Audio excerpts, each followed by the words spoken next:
Pessoal, vamos começar a nossa palavra de hoje. Na verdade, eu fui começar uma série de ministrações para falar sobre a obra de Cristo, que seria em 2. Então já estamos em 4 e provavelmente isso vai virar umas 8 ou 10. Pelo andar da carruagem.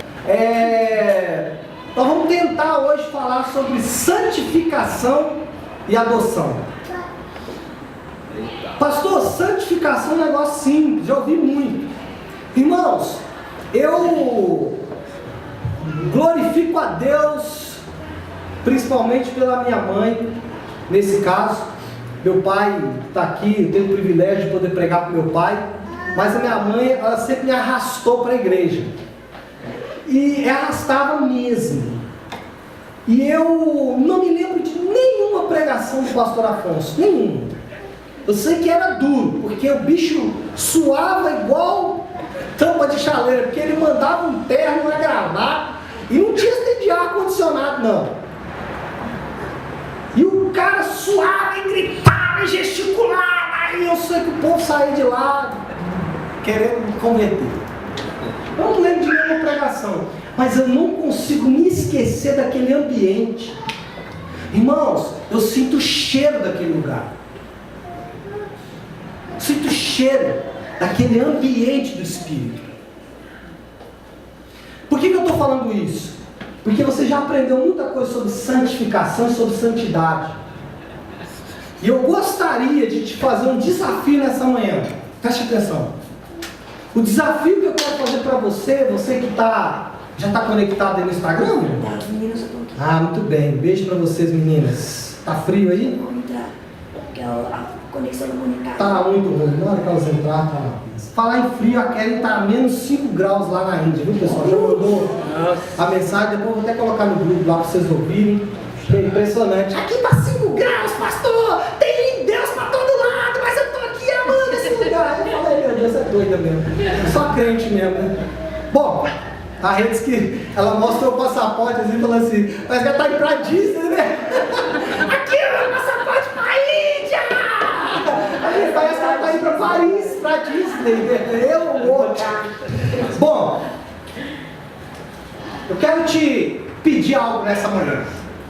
Eu quero que você pegue todo o seu ensinamento sobre santidade que você já teve até hoje. Não jogue fora por enquanto, só coloca de lado. E me deixa construir novos fundamentos. Se ao final dessa pregação você achar que o que eu falei não é bom, você joga fora o que eu falei e volta com o seu conceito. Por quê? Porque tudo que nós aprendemos sobre santidade não é verdade. Eu ia dizer que é mentira, mas é pesado. Não é verdade. Não é que não é verdade. Foi mal ensinado. Pastor, isso é muito arrogante. Não, eu também estou aprendendo. Na verdade, quando eu li sobre isso, eu falei, meu Deus, eu nunca nem sabia o que era santificação. Bom, a primeira coisa que eu quero que você entenda sobre santificação, daqui a pouco eu vou fazer exatamente uma separação entre santificação e santidade. A gente precisa separar isso, a gente não separa. A primeira coisa que você precisa saber sobre santificação é que santificação significa separação. Mas separação do quê? Do mal e do pecado. Mas não é do pecado comum. É separação de uma natureza de pecado. Separação de uma tendência para o pecado. E outra coisa que a santificação significa, além de ser separado do pecado, ao mesmo tempo você é destinado para o serviço. Preste atenção. Santificação, ao mesmo tempo que é uma separação do pecado, é uma destinação para o serviço, não é para o chamado. É para servir, para fazer alguma coisa. Ou seja, tem um pregador que eu gosto muito, que é o pastor Luiz Hermínio, que ele fala assim, santificação é separados para um propósito. É isso mesmo. Você se separa do pecado e se destina para um propósito. Bom, O objetivo da santificação é que o Filho de Deus se torne mais parecido com o Pai Celestial. Para que existe a santificação? Nós estamos estudando já, como eu disse, 4, 5 semanas, sobre a obra de redenção e de salvação. O problema é que você, depois de limpo, preste atenção, depois de justificado o seu pecado, depois de comprado de volta para Deus, através da salvação, o que Deus faz com você? Você acha que você só foi comprado e pronto? Não. Ele faz duas coisas. Ele te santifica, ou seja, ele te separa do pecado e te dá um propósito, que o final desse propósito é voltar para Ele, e Ele te adota como filho. Aleluia. Então todo o processo de salvação é para que você chegue no ponto onde você pode ser santificado e você pode ser adotado. Todo o processo de salvação é para que isso aconteça. Pastor, como que eu me santifico? Irmãos, preste atenção. A santificação só é possível através da palavra de Deus. Vou repetir. A santificação só é possível através da palavra de Deus. Por quê, irmãos? Porque o processo de santificação, ele acontece a partir do momento em que você se conscientiza do pecado. Você se conscientiza de que aquilo que você está fazendo, e preste atenção, não é uma questão teológica, é uma questão de conhecimento. Eu leio, aquilo me desafia e eu paro de fazer aquilo que eu fui desafiado por aquilo que eu li. Por isso que quem tem pouco tempo de leitura da palavra, ou pouco tempo de meditação na palavra, aliás, eu vou até refazer minha fala, porque eu não quero quantificar o tempo, eu quero qualificar o tempo. Porque não é a quantidade de tempo que você lê, é quanto aquilo produz em você. Então, se você lê a palavra buscando extrair alguma coisa dela, se você lê a palavra buscando extrair alguma coisa dela, não vai funcionar. É o que a maioria faz. Por que o estudioso, né? Eu converso com algumas pessoas e ele fala assim, já li a Bíblia 10 vezes. Eu olho e falo, aleluia, hein? Até agora nada. Por quê? Porque ele está tentando extrair alguma coisa daquele livro e não consegue. Porque o objetivo daquele livro não é você extrair nada dele, é aquele livro extrair algo de você. Meu Deus. O objetivo da Bíblia é tirar algo de você, ele quer tomar algo de você. Uou. Só que ele é igual aquele peixe que vai comendo os pedacinhos, né? Ele vai tirando um pedacinho, até que você...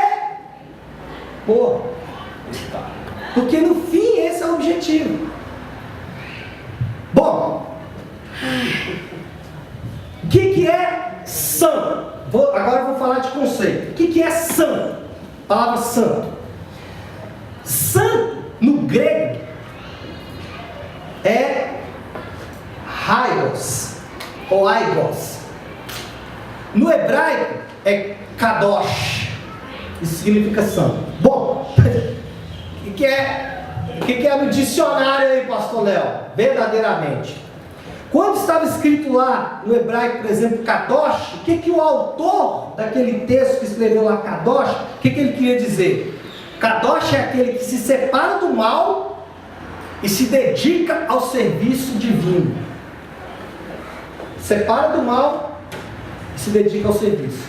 Isso é kadosh. O que é santidade, pastor Léo?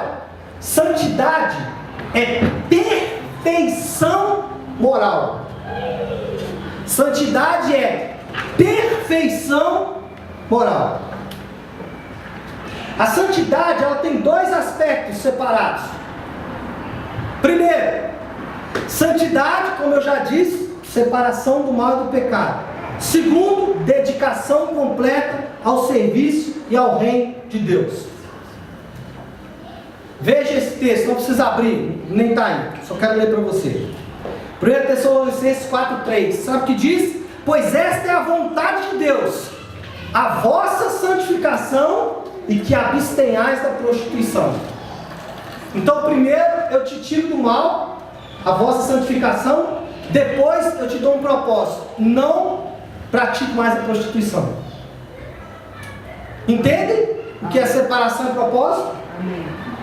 Bom, só tem um detalhe. Ninguém, vou dizer de novo, ninguém pode alcançar a santidade nessa terra. Santidade não é uma condição.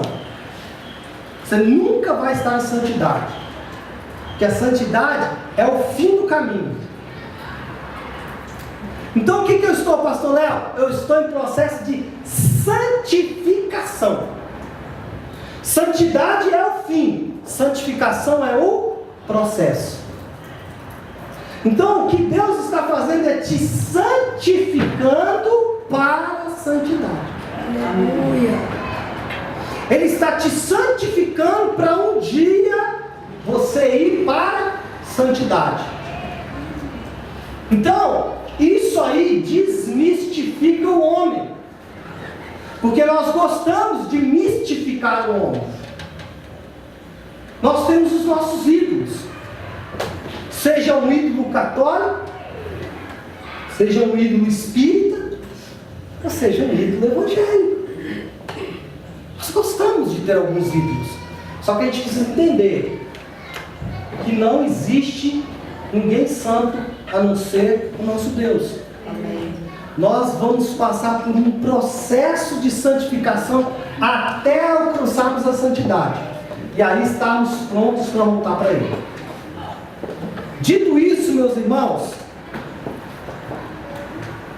eu vou falar então sobre santificação. Já que a santidade é o objetivo, eu vou deixá-la de lado um pouco. E eu vou falar desse caminho, desse processo. Ok? O que é, agora que eu começo a pregação, 11:23.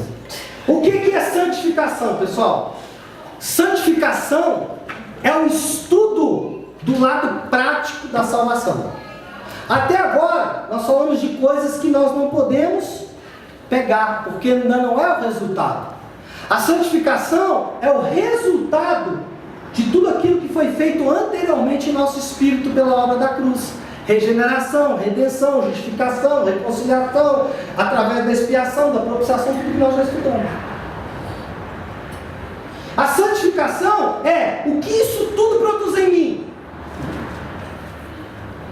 Isso é a santificação. Deixa eu exemplificar, gostei disso aqui.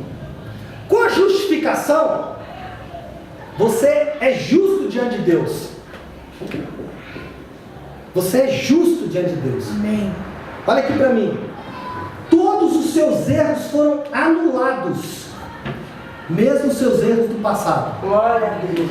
Todas as pessoas que você fez mal, Deus não vai cobrar de você. Amém. Porque se Ele for cobrar de você o mal que você fez com as pessoas, sabe qual seria a sentença? Provavelmente a morte. Ou se você for um cara mais progressista, você vai dizer assim, morte com muito sofrimento. Se você fosse se julgar, você falar, tem que sofrer pelo mal que já fez com as pessoas.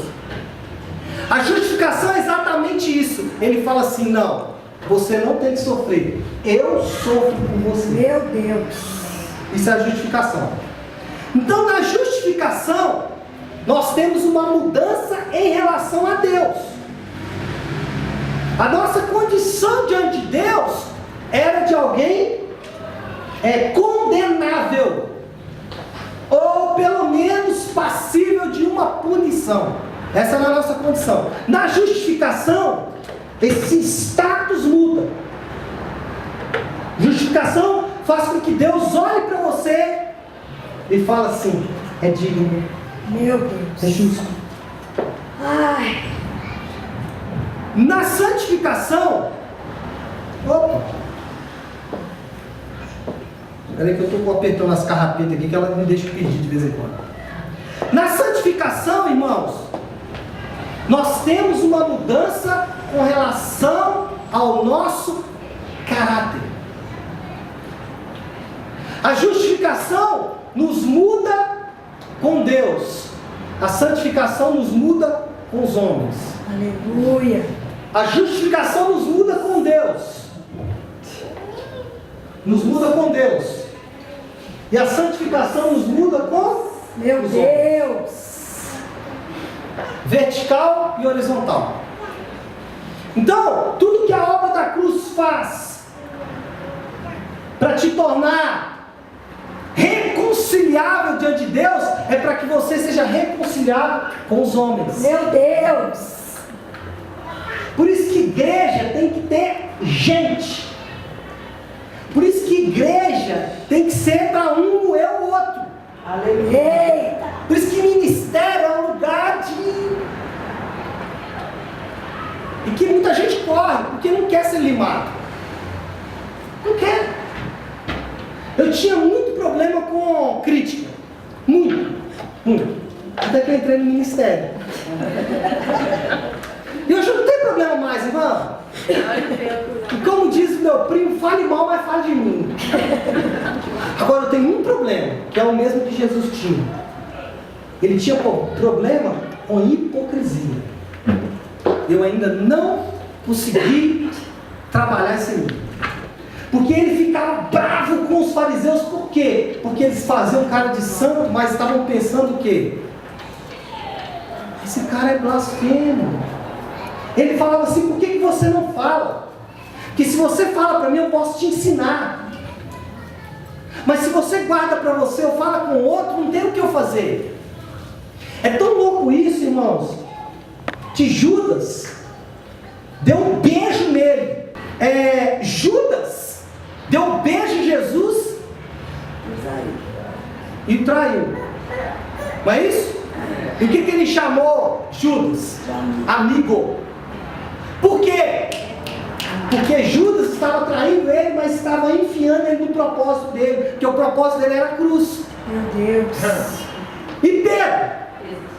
Pedro era um amigo. Pedro falou com ele o quê? Não vai para a cruz. Enquanto eu estiver vivo, você não morre. Sabe o que ele falou? Você é demônio. Meu Deus. Você está me afagando.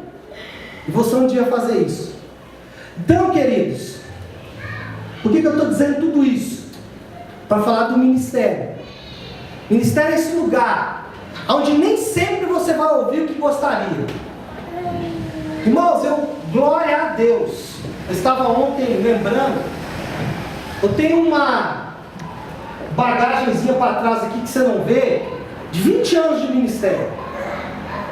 Eu já vi muita coisa nesses 20 anos, mas só existe uma coisa que pode destruir uma igreja, que pode destruir essa aqui também: ciúmes.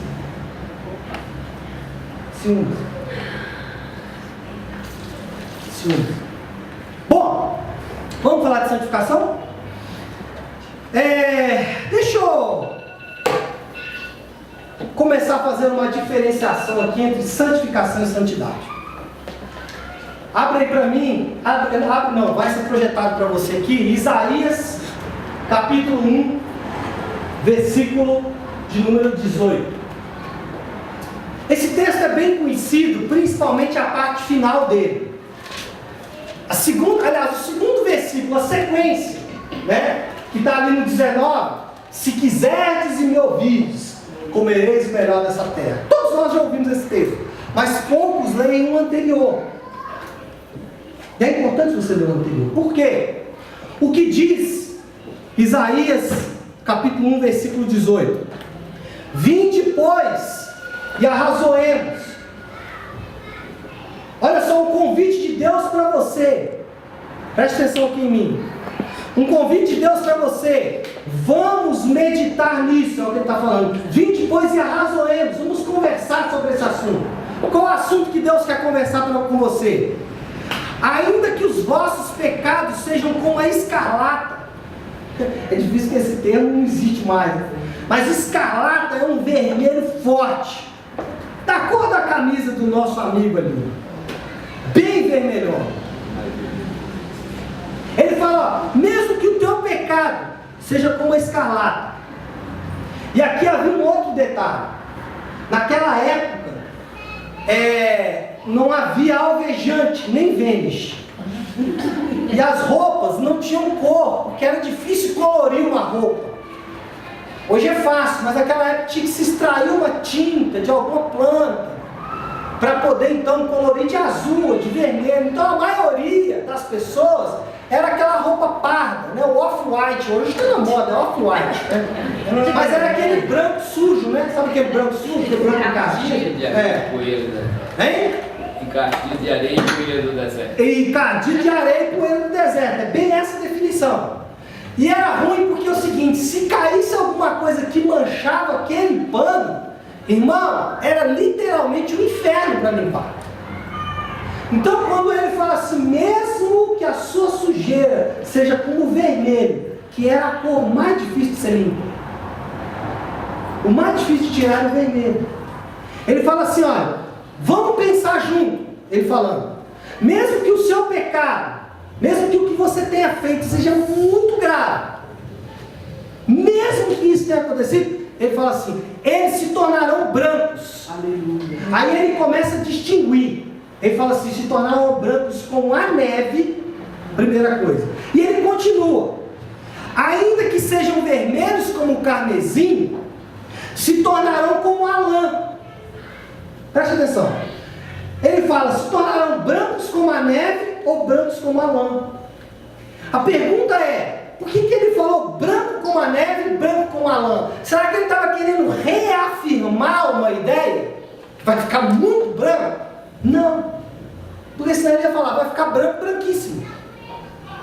Ou se ele quisesse ser mais crente, ele falaria assim, certamente ou verdadeiramente serão brancos. Não, quando ele fala branco como a neve e branco como a lã, ele está falando de duas formas de como isso vai aparecer.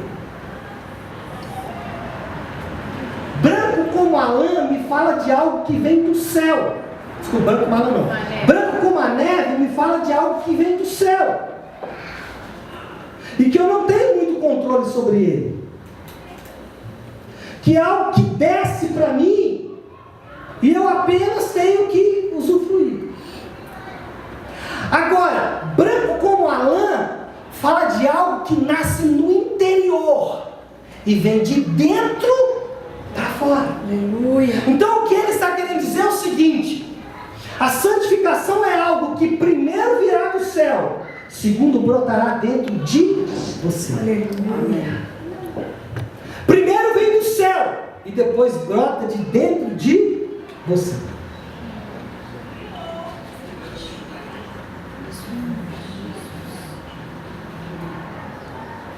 Portanto, meus amados irmãos, bem evangélico, né? Meus amados irmãos, portanto, queridos, santificação é o processo de tornar santo. É o ato pelo qual eu chego à santidade. E o que é santidade? É o estado de ser santo. Nesse texto de Isaías, nós temos esses dois aspectos envolvidos: algo que é santo e algo que é santificação. Algo que vem dele para mim e algo que vem de mim para os outros. Santidade está envolvido ele comigo. E é um processo único. Santificação é algo de mim para os homens, que envolve um processo. Você sempre estará em um processo de santificação. Sempre estará em um processo de santificação. E dentro deste processo está incluído as quedas. Dentro deste processo está incluído as quedas. Bom, algumas informações revelações sobre a santificação. Primeiro, nós somos chamados para a santificação. É impossível um cristão não querer essa mudança de caráter. É impossível. É impossível. A menos que ele ainda não tenha experimentado a salvação. Porque aí ele vai ter que passar por todo o processo de salvação que já falamos, para ele então passar pelo processo de santificação. Mas se ele já passou pelo processo de salvação, ele deseja a santificação. Segunda coisa, o Evangelho é o caminho da santificação. Então quando você lê o Evangelho, ali está o caminho pelo qual eu alcanço santificação. E aqui eu quero fazer um breve parêntese para dar um exemplo do que é essa santificação. Provavelmente você já ouviu, alguns sim, outros não, uma história que eu vou narrar. Jesus, assim que ressuscita, ele passa 40 dias ali ministrando os apóstolos, ou seja, dando as últimas instruções. Só que assim que ele passa pelo processo de ressurreição, ele encontra Pedro. Pedro o havia traído. Pedro o havia negado, aliás. Pedro o havia negado 3 vezes. 3 vezes. Pedro, no seu momento de remorso, eu vou explicar rapidamente o que é arrependimento e remorso. O que Pedro faz? Como todos nós fazemos muitas vezes.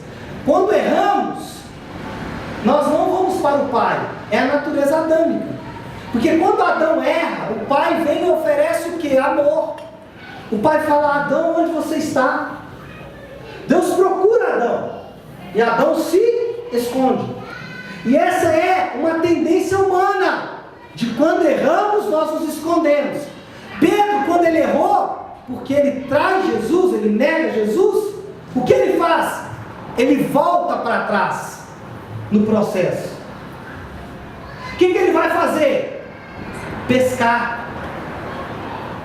Ele pega as redes de novo, ele pega o barco de novo e ele vai pescar. Só que acontece algo interessante nessa pescaria. O que acontece? Ele não pega um peixe sequer.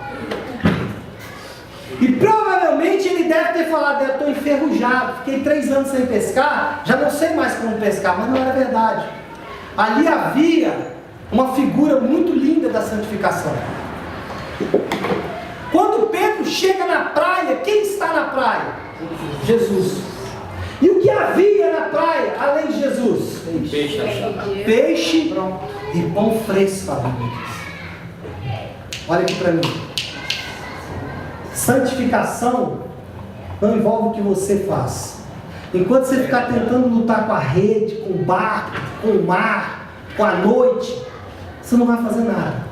Se você entender que na praia tem o suprimento que você precisa, você larga as redes, assume, preste atenção, assume que você não dá conta e que você não é capaz e que você precisa dele. Isso é santificação. Santificação não é dizer assim: eu não vou pecar mais. Olha aqui para mim, preste atenção. Nunca diga que você não vai pecar, porque você não consegue. Eu não consigo não pecar. O Leonardo é um pecador inveterado, não tem como. Eu sou assim. Por isso que eu preciso dele todo dia, para falar assim: eu não consigo, me ajuda. E ele fala: tem peixe aqui, filho. Estou preparando para você um pãozinho fresquinho aqui. Isso que é santificação, irmãos. Santificação, nunca prometa para Deus que você não vai pecar. Eu já fiz isso muitas vezes, irmão. Deixa eu dizer algo para vocês aqui. Tirar um pouquinho do meu véu, né? Já que é a palavra de muita criança. Deixa eu dizer algo para vocês. E por favor, não escandalize nem vá embora da igreja. Vocês estão olhando para um viciado em pornografia. Pastor, que é isso? Irmão, se eu não me dobrar todos os dias e falar: eu não consigo, me ajuda, eu vou assistir pornografia, porque eu sou assim. E toda a minha luta para não ser assim só vai me levar para um lugar de frustração. E a santificação é: eu não não posso fazer isso, porque a palavra me diz consciência. E eu me apego nele. Eu falo, me dá só a graça. Amém. E com a graça dele eu venci ontem. Eu venci anteontem. Eu venci quarta-feira. E com a graça dele eu vou vencer amanhã e terça-feira. E o dia que eu achar que eu consigo vencer por conta própria, eu não preciso mais dele. Isso não é santificação. Isso qualquer um pode fazer. Ou não pode fazer. Mas o que ele pode fazer, ele faz por você. Amém. Portanto, meus amados irmãos, a santificação envolve, e eu queria orar muito hoje por vocês, mas eu acho que não vai dar, porque eu estou no meio da santificação, ainda tem adoção, eu não vou falar sobre tudo hoje não. Vou deixar um gostinho na semana que vem.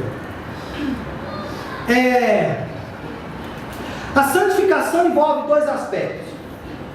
Quando falamos de branco como a neve e branco como a lã, envolve um aspecto que a teologia chama de aspecto instantâneo, ou seja, posicional. Preste atenção. Envolve um aspecto instantâneo que se chama posicional. Então, olha aqui para mim. Antes de Cristo, você era sujo, pecador. Em Cristo, você muda de posição e você se torna santo. Glória a Deus. Você muda de posição de sujo para limpo. Só que isso não envolve nada do que você fizer. Nada. Pastor, mas eu vou deixar de beber, eu vou deixar de fumar, eu vou deixar de prostituir, de adulterar, de falar mentira. É bom que se faça isso, mas não é isso que te santifica. Vou repetir o que eu disse. Você pode deixar de beber, deixar de fumar, de fazer fofoca, de falar mal dos outros, de murmurar. Você pode deixar de fazer o que você quiser. Não é isso que te santifica. O que te santifica é a obra de Cristo. Meu Deus. Isso é um aspecto posicional. Deus. Você muda de posição. E tem um outro aspecto que a teologia chama de aspecto progressivo, ou seja, aspecto prático. Essa mudança de posição, ela precisa produzir algo em você.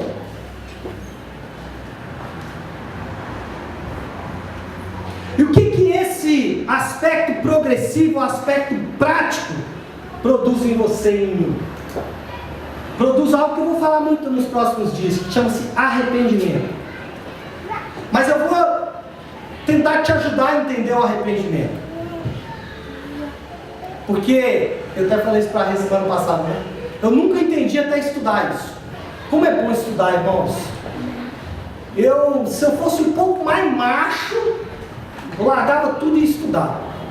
Mas como eu ainda não sou tão macho ainda, então... Porque os últimos 15 dias que eu tirei férias, irmãos, foi tão bom. Fala, Isaac. Foi bom. 15 dias onde eu estudei. E amanhã que vier na reunião, você vai ver. Eu vou derramar um tanto de informação em você. Tudo tem. Bom. Botar. Eu não aguento. Porque quando eu tô com muita informação, eu quero passar para alguém. Enfim. Vamos lá. Eu esqueci o que eu estava falando. Eu me atrapalhei. Arrependimento. Arrependimento, obrigado. A diferença de arrependimento, ou remorso, ou não arrependimento, enfim, não importa o nome que você dá. O que é arrependimento? Aliás, deixa eu falar primeiro o que é remorso. A pergunta que você tem que fazer é: por que você não peca? Se a sua resposta, consciente ou inconsciente, for: eu não peco porque eu tenho medo da punição. Eu não peco porque eu tenho medo do inferno. Eu não peco porque eu tenho medo das consequências. Se você não peca porque você tem medo do que vai acontecer com você, desculpe, isso não é arrependimento. Pastor, então o que é arrependimento? Arrependimento é quando eu não peco, ou quando eu me arrependo de ter pecado, por causa do sofrimento dele na cruz. Eu olho e falo assim: mano, ele sofreu por mim. Peraí. Um Deus santo, justo, que nunca pecou, tomou chibatadas por minha culpa, morreu na cruz, se esvaiu em sangue por mim. Então eu não tenho o direito de pecar de novo. Isso é arrependimento. Eu queria que você e eu meditássemos aqui rapidamente em um texto das Escrituras que está em Hebreus. Por favor, projete aí para nós, queridão. Capítulo 12. Sai e entra de novo. Hebreus, capítulo 12, verso de número 14.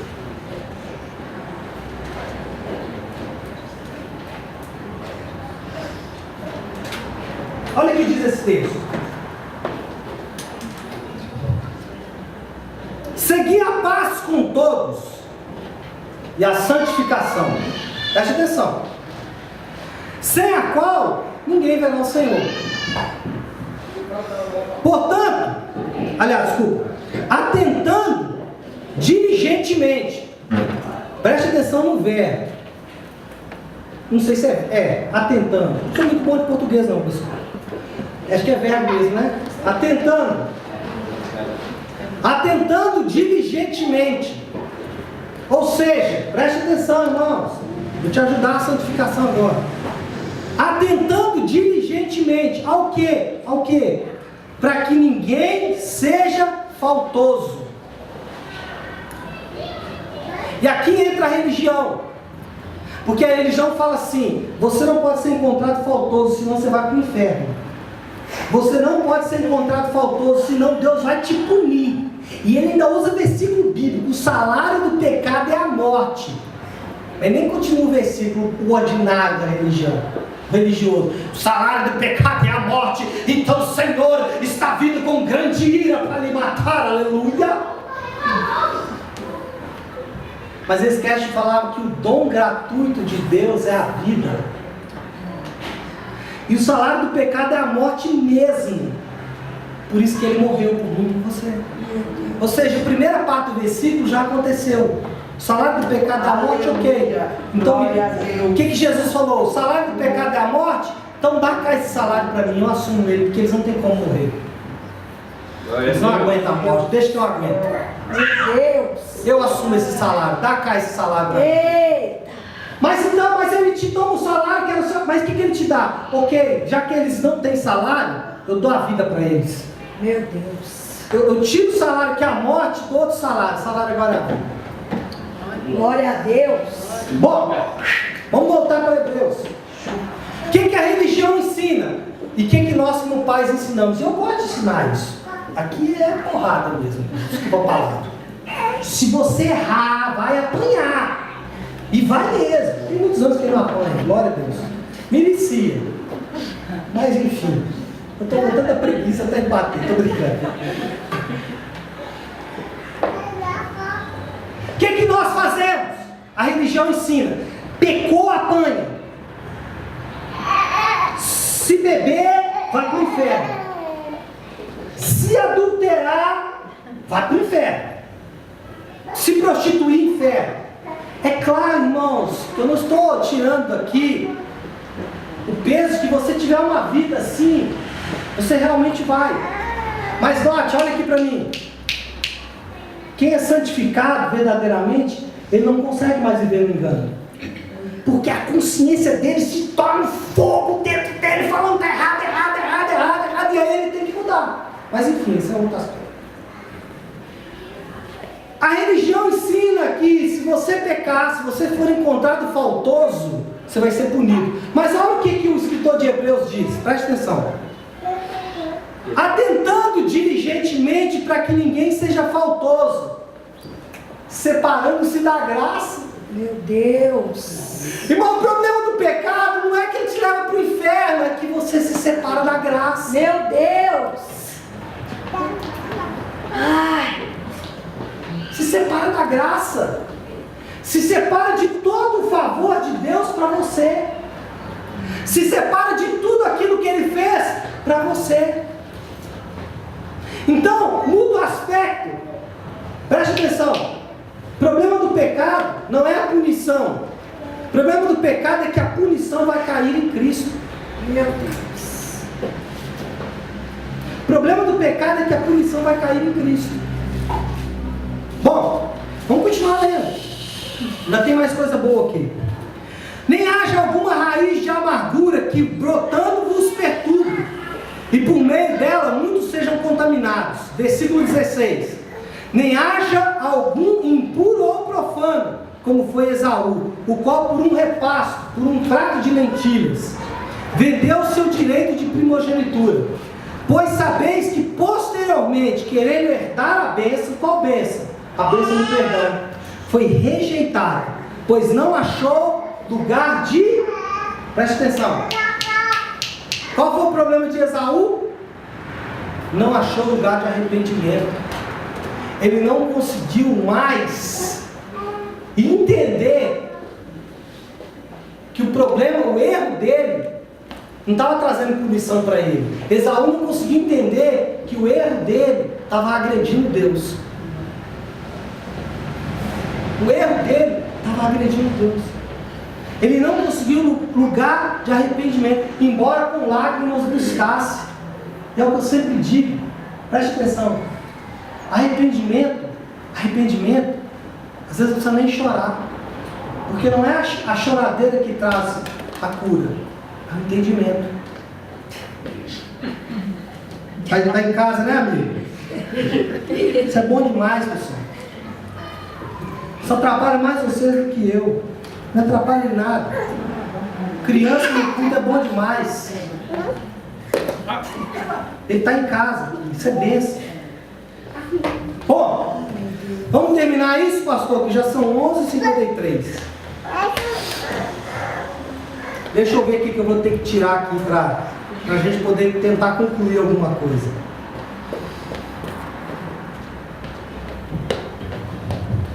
Segundo Coríntios capítulo 7, versículo 1. Olha lá. Está projetado ali. Que diz? Segundo Coríntios capítulo 7, versículo 1. Preste atenção, olha aqui para mim.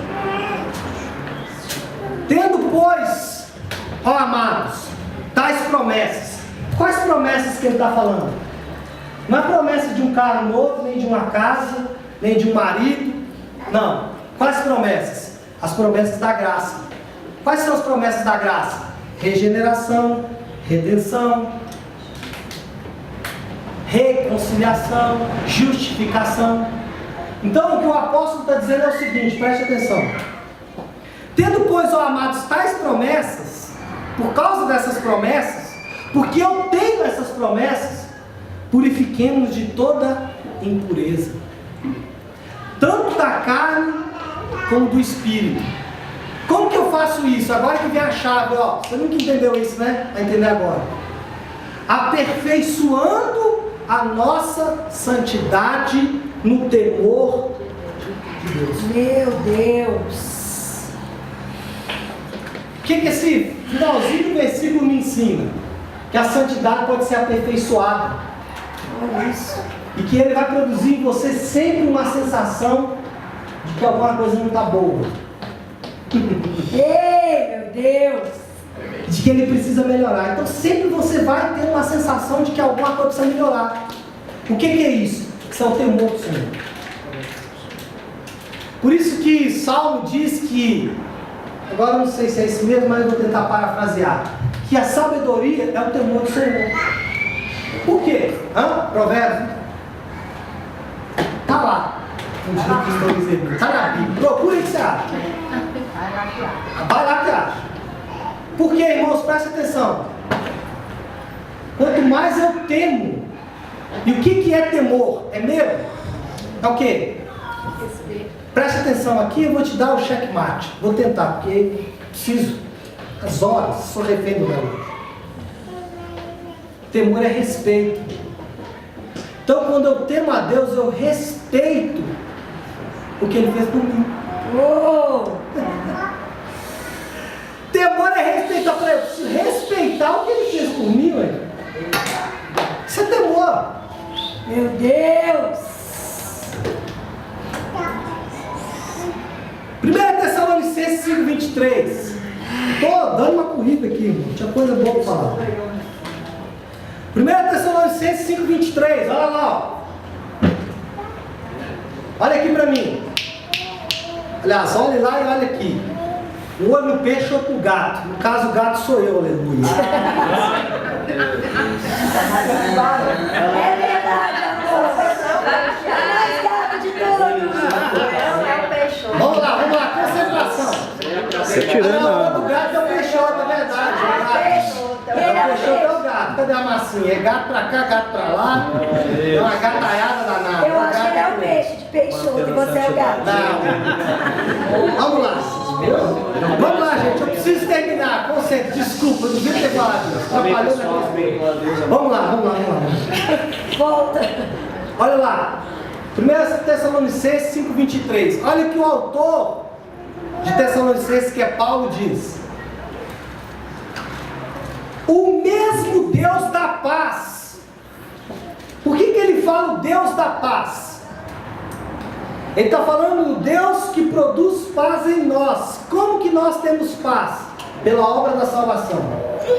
Em outras palavras, ele está dizendo, o mesmo Deus que te regenerou, que te redimiu, te reconciliou e te justificou, esse mesmo Deus vos santifique em tudo. Então olha aqui para mim. A santificação é uma obra única e exclusiva de Deus. Meu Deus. Ela não depende de você. Aliás, vou refazer. Tem uma coisa que você pode fazer e deve, e que na verdade, se você não fizer, a santificação se torna inócua, se torna vazia. Ela não produz efeito.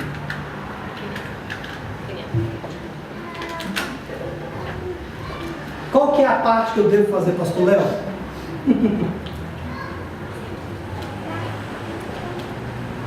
João 17:19.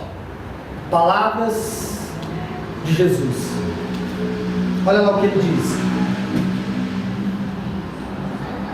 A favor deles, Jesus falando. A favor deles quem? Nós. Eu me santifico a mim mesmo. Aí ele fala assim: para que eles sejam o quê? Santificados na verdade.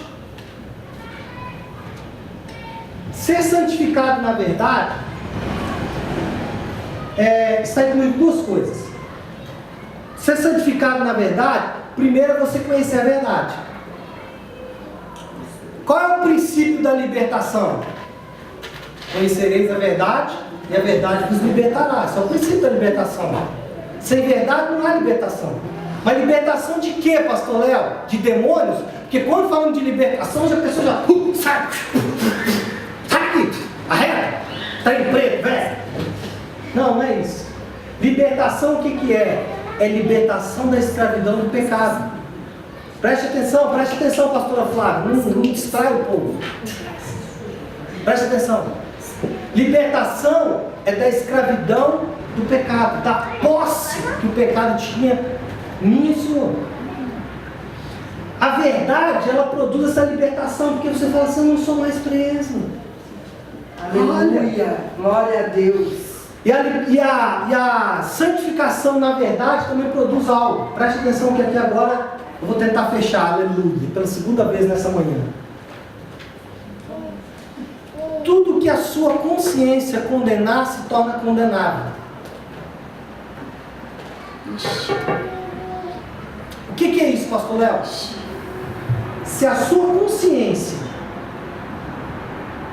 te condena em alguma coisa, e você continua fazendo aquela coisa, apesar da sua consciência condenar, a sua consciência se torna cauterizada. Paulo fala sobre isso. O que é algo cauterizado? Queimado no fogo e sem sensibilidade. Então, irmãos, quando a sua consciência te condena e você para de fazer alguma coisa, você se torna santo, ou entra na santificação. Se você não para, você entra no engano. E sabe qual é o problema do engano? Deus não pode fazer nada com o engano, Ele só fez contra o pecado. Porque o engano é algo que você abraça para você e aceita de bom grado. Então a sua consciência é fundamental nesse processo. Olha aqui para mim. Eu gostei desse negócio que todo mundo presta atenção. O pastor Luiz Henrique faz também. Eu sou meio que eu gosto dele. Enfim, é influência para mim. Eu não tenho vergonha de falar isso. Coisas boas devemos imitar. Coisas ruins não, mas boas devemos. O que eu ia falar? De novo, consciência. Estou falando de consciência. Vou falar do tal do trem, atrapalhou. Consciência. Irmãos, tudo que a sua consciência te mandar parar de fazer, pare. Eu não estou falando de parar de beber, nem de fumar. Se ela mandar você parar, pare. Eu, por exemplo, parei de fumar, porque a minha consciência me condenava. Além do meu corpo, né? Se eu continuasse fumando, provavelmente meu corpo ia se esvair mais rápido. Mas a minha consciência falava, isso não é bom. Mas não é só isso. Se a sua consciência começar a falar para você, faça isso na igreja, leia a Bíblia, ore mais, faça um jejum, escute esta palavra, vá no Facebook, leia este livro, fala para essa pessoa que você a ama. Meu Deus. Abraça essa pessoa. Fale isso para essa pessoa. Escute isto desta pessoa. Irmãos, nós somos uma geração de pessoas que querem falar e não querem escutar. E eu ver vocês aqui prestando atenção no que eu estou falando é maravilhoso, porque as pessoas não querem escutar. Elas até escutam e acham, não estou pronto, deixa lá. Tudo que a sua consciência te falar, faço. Olha ali, Romanos 9:1. Pode ficar de pé. O pregador manda você ficar de pé, porque você tem a impressão que ele vai acabar. Feita essa introdução, não, estou brincando. Romanos 9:1. Olha lá. Preste atenção. Olha aqui para mim. Olha o que diz lá Romanos 9:1. Paulo falando. Ele disse o seguinte: digo a verdade em Cristo, testemunhando comigo no Espírito a minha própria consciência. Olha aqui para mim. Quem que afirmava para Paulo que ele estava fazendo era certo? Consciência dele. A consciência dele era testemunha de que o que ele estava fazendo era verdade. Então, se nessa manhã a sua consciência está de alguma forma te agredindo,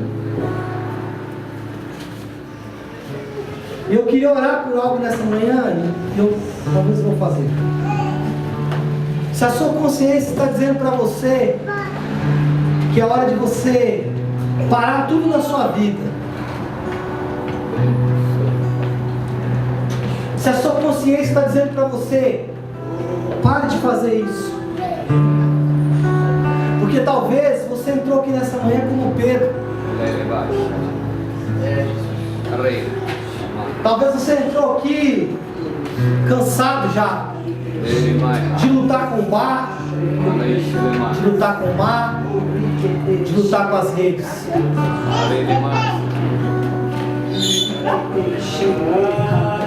O Cordeiro tem peixe preparado para você.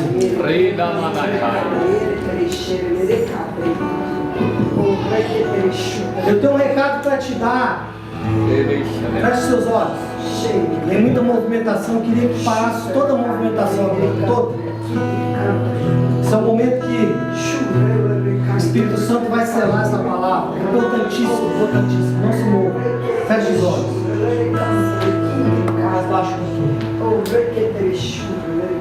Escute o que eu vou dizer, escute. Mas pode continuar tocando, escute. Preste atenção.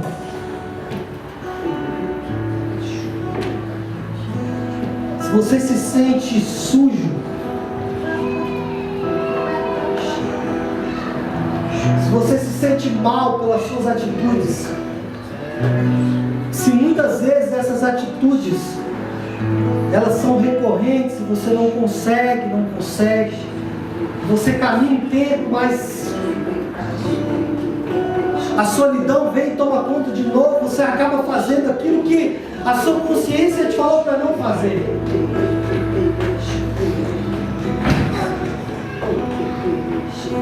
Olhe para o céu nessa manhã, porque está nevando. Do céu está vindo santidade para você. E o Espírito Santo está te dizendo nessa manhã: escute.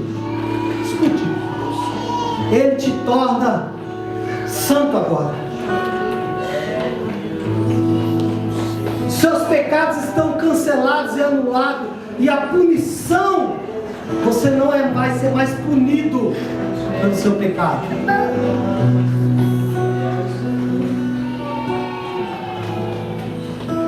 Ele te abraça como um pai de amor. E ele te fala: tem peixe para você na praia. Tem peixe para você na praia. Não sofra mais. Não sofra mais. Não sofra mais pelo pecado. Sofra mais. Porque Cristo sofre quando você peca. Não pense mais no inferno como punição do seu pecado.